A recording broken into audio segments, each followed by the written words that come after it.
अबोहर में मर्डर की वारदात हुई है। अबोहर में कुर्ता पजामा शोरूम मालिक की गोलियां मारकर हत्या कर दी गई है। शोरूम मालिक को मौत के घाट उतार दिया गया है। 2 से 3 हमलावरों ने इस पूरी वारदात को अंजाम दिया है।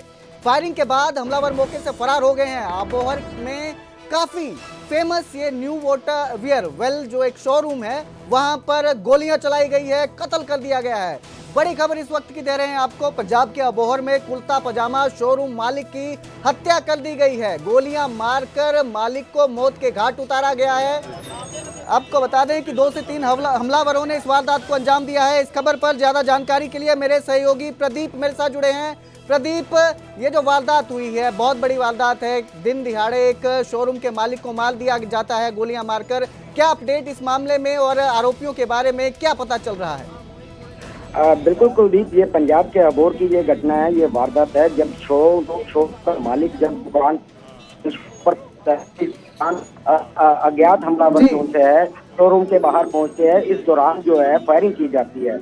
गाड़ी से निकलते ही शोरूम के ऊपर जो है ताबड़तोड़ जो गोलियां चलाई जाती है, जिससे मौके पर ही संजय वर्मा नाम के जो है व्यक्ति की मौत हो गई है, जो शोरूम का मालिक बताया जा रहा है। फिलहाल की घड़ी में मौके के वारदात को अंजाम देने के बाद हमला मौके पर हो गया है। तो दूसरी तरफ पुलिस के जो है उच्च अधिकारी हैं वो मौके पर पहुंचे हैं, जिनकी तरफ से इसकी जांच की जा रही है। फिलहाल इस बात का साफ नहीं हो पाई है कि ये हमला आपसी रंजिश को लेकर हुआ है या रंग को।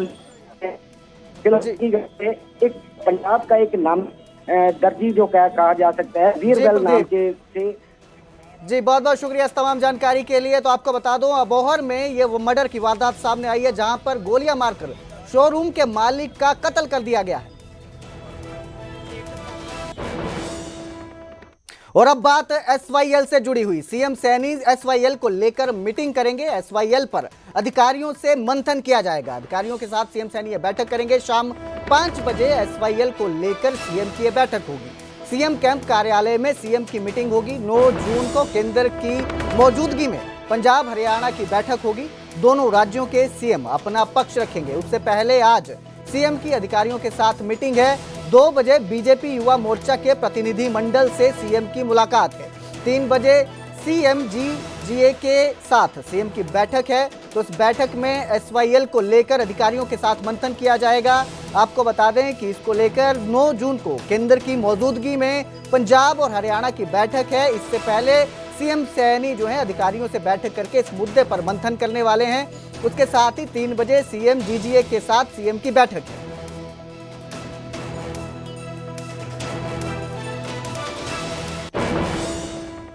तो उधर पुलिस विभाग में बड़ा प्रशासनिक फेरबदल देखने को मिला है। 49 एचपीएस अधिकारियों के तबादले किए गए हैं। गृह विभाग की ओर से जारी किए गए हैं सारे आदेश जो हैं।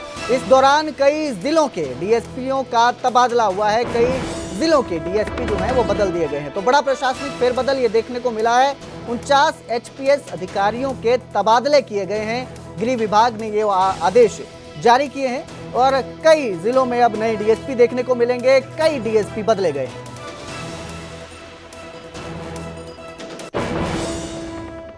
प्रदेश में 3 बीजेपी दफ्तरों का उद्घाटन होगा। कुरुक्षेत्र में गीता कमल दफ्तर का उद्घाटन किया जाएगा। झज्जर में गुरु कमलम ऑफिस की शुरुआत की जाएगी। तो उद्घाटन हुआ है। सिरसा में भी पार्टी का जो कार्यालय है उसका उद्घाटन हुआ है, शुभारंभ हुआ है। बीजेपी अध्यक्ष जेपी नड्डा ने ये इनॉग्रेशन किया है। दिल्ली से ही वर्चुअली इन कार्यालयों का जो है वो उद्घाटन किया गया है। दिल्ली से बीजेपी अध्यक्ष जेपी नड्डा ने दफ्तरों का वर्चुअली उद्घाटन किया। इस दौरान सीएम नायब सिंह सैनी, बीजेपी प्रदेश अध्यक्ष मोहन लाल बडोली भी वहां पर मौजूद रहे। तो 3 बीजेपी के जो कार्यालय हैं उनका उद्घाटन हुआ है, शुभारंभ किया गया है। बीजेपी राष्ट्रीय अध्यक्ष जेपी नड्डा की ओर से वर्चुअली इनका उद्घाटन किया गया है। झज्जर में कमलम ऑफिस, गुरु कमलम ऑफिस, कुरुक्षेत्र में गीता कमल दफ्तर का उद्घाटन किया गया है। वहीं सिरसा में भी पार्टी कार्यालय का शुभारंभ किया गया है। सौभाग्य की बात है कि आज हमने अपने माननीय राष्ट्रीय अध्यक्ष के सानिध्य में आज अपने कार्यालय को सुचारू रूप से चलाने की जो हरी झंडी मिली है, और साथ में ये भी सीख मिली है कि हमारे कार्यकर्ता किस तरीके से संघर्ष के दिनों में से निकल के आज इस मुकाम पर पहुंचे हैं। कैसे हम लोग बिना कार्यालय के पेड़ के नीचे बैठ के, अपने घरों की छत पे बैठ के और धर्मशालाओं में बैठ के अपनी पार्टी के काम को बढ़ाते थे। दादरी में बृजभूषण शरण का सम्मान किया गया। बृजभूषण शरण का जवाब भी आया। शायराना अंदाज में विरोधियों पर उन्होंने निशाना साधा और कहा, इतने गहरे घाव कहां से आए होंगे, कभी उसने भी दोस्त बनाए होंगे। जो हम हैं, हमारी शराफत का परिचय हमारे इलाके में जाकर पूछ लेना।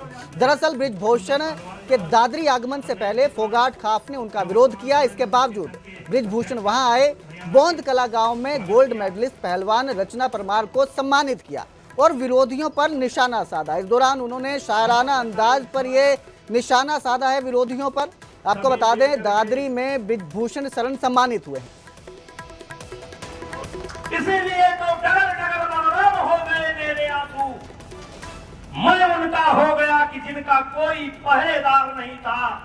बदलो भी आलोचक कैसे करते दंड पुरस्कृत मेरा, मैंने जो कुछ गाया उसमें करुणा था, श्रृंगार नहीं।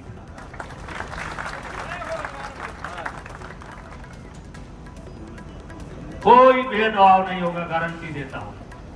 अब हरियाणा के किसी बच्चे के साथ भेदभाव नहीं होगा। योगेश्वर दत्त पहलवान आपका हाथ पकड़ करके गारंटी देता हूं। किसी बच्चे के साथ भेदभाव नहीं हो सकता। जात के नाम पर, प्रांत के नाम पर, धर्म के नाम पर, भाषा के नाम पर कोई भेदभाव नहीं हो सकता। इसलिए जो अच्छे बच्चे हैं तो खूब प्रैक्टिस करें, खूब प्रैक्टिस करें।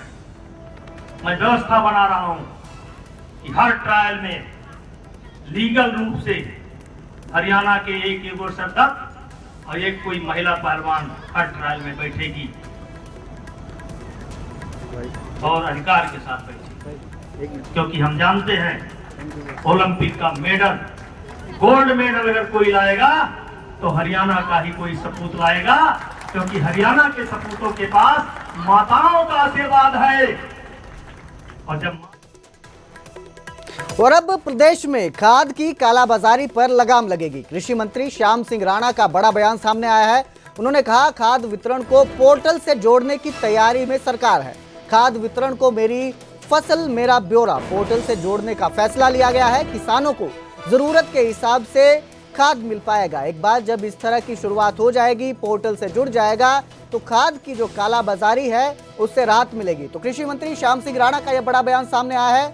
खाद वितरण को पोर्टल से जोड़ने की तैयारी में सरकार है, ऐसा उन्होंने बताया है। और खाद वितरण को मेरी फसल मेरा ब्यौरा पोर्टल से जोड़ने का फैसला लिया गया है। इससे किसानों को जरूरत के हिसाब से जो है वो खाद मिल पाएगी और कालाबाजारी पर रोक लगाने का जो है वो दावा किया जा रहा है।